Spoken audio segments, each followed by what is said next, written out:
আসসালামু আলাইকুম বন্ধুরা, আবারও এসেছি নতুন একটা ভিডিও নিয়ে। তো আজকে যে বিষয়টা নিয়ে আলোচনা করব সেটা হচ্ছে বাচ্চাদের ওজন কিভাবে বাড়ায়, বাচ্চাদের ওজন বাড়ানোর আর একটি খাবারের তালিকায় কি পড়ে আর কি। আমি তো আমার বাচ্চাকে সত্যি কথা বলতে সব রকমই সব কিছুই অভ্যাস করাচ্ছি বড়দের মতন করে।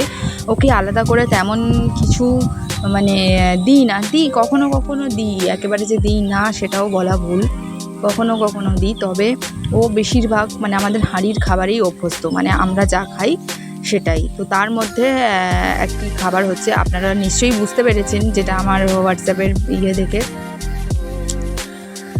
থাম্বনেল দেখেই বুঝতে পেরেছেন, সেটা হচ্ছে সয়াবিন। তো সয়াবিন বাচ্চাদের জন্য খুবই ভালো একটি উপকারী খাবার।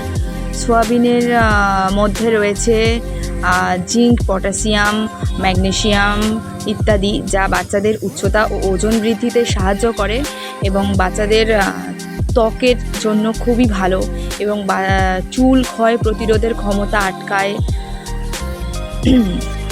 তো সয়াবিন খাওয়ালে বাচ্চাদের ওজন বেড়ে যায়। তো আপনারা সয়াবিন খাওয়াতে পারেন বাচ্চাদের, যেটা স্বাস্থ্যের পক্ষেও ভালো। এমন অনেক সময় হতে পারে যে বাড়িতে হয়তো রোজ রোজ মাছ, মাংস, ডিম, ডাল একঘেয়েমি খাবার হয়ে যায়। তার থেকে একটু অন্য ধরনের খাবার সয়াবিন দিতে পারেন আপনারা, যখন বাড়িতে কিছুই থাকবে না। তো আমাদের বাড়িতে তেমন কিছু ছিল না, তো তাই জন্য আমি আজকে রিশানকে সয়াবিন দিয়েছিলাম।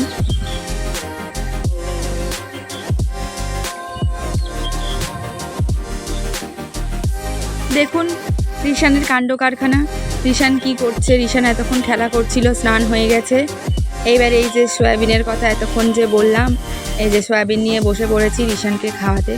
তারপর রিশানের খাওয়ানো হয়ে গেলে সন্ধ্যার দিকে একটু চাউমিন বানিয়েছিলাম, রিশানের বাবার জন্য চাউমিন বানালাম। আপনারা যদি চাউমিনের ভিডিওটি দেখতে চান ঘরোয়া উপায়ে, একদম ঘরে কিছু না থাকা উপকরণ দিয়ে বলতে পারেন, শুধুমাত্র ডিম, কাঁচা লঙ্কা, সামান্য আদা, রসুন, পেঁয়াজ থাকলেই ব্যাস ঝটপট চাউমিন রেডি। তো আপনারা আমার চ্যানেলে একবার ভিজিট করে আসতে পারেন চাউমিনের পুরো ফুল ভিডিও দেখতে। ভালো লাগলে অবশ্যই লাইক, কমেন্ট, শেয়ার করবেন এবং সাবস্ক্রাইব করতে ভুলবেন না। আর রিশানের চাউমিন খাওয়াটা একবার দেখুন। ওকে কোনো সময় দিই না, তবে ও চাউমিন দেখলে একটু হামলে পড়ে। তো ওর বাবা ওর গালে একটু মজা করে দিয়েছিল, দেখতেই পেলেন। টাটা।